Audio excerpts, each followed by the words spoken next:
तो गूगल कोल है आपके पास, राइट। आप लोगों के पास केगल है, आप केगल पे भी इस तरह से अपने कोड एग्जीक्यूट कर सकते हैं, जो केगल का अकाउंट आप लोगों ने बनाना है। इसके अलावा ये जो एनाकोंडा है, इस पे भी आप अकाउंट बना सकते हैं। ये आप लोगों को एक जिस तरह से कोलैब है उसका अल्टरनेटिव मिल सकता है। ये एनाकोंडा का वेबसाइट है ना, उस पे आपको क्लाउड सर्विसेज इनकी मिल सकते हैं।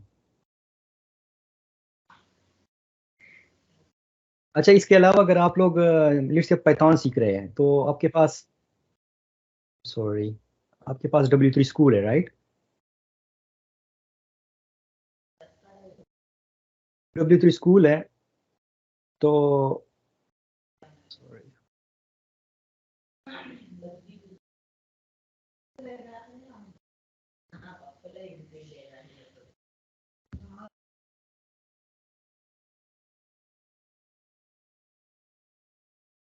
अगर आप आसानी के लिए, ठीक है, यूज़ करना चाह रहे हैं एडिटर, तो जो बेस्ट है, जो मुझे अच्छा लगता है वो ये है, आप ट्यूटोरियल्स में जाए इधर से, और यहाँ से आप पाइथन, सब कुछ शायद नज़र आ रहा होगा ना पाइथन।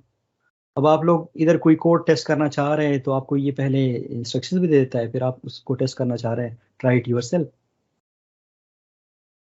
ये इसका आउटपुट आ रहा है। अब मैं लेट्स से कहता हूँ कि जो फर्स्ट प्रोग्राम है उसको मैं मॉडिफाई करूँ, हेलो साइको, अब मैं इसको रन करना चाह रहा हूँ तो वो रन करके दे देगा। तो ये भी आपके पास पाइथन के लिए एक अल्टरनेटिव है।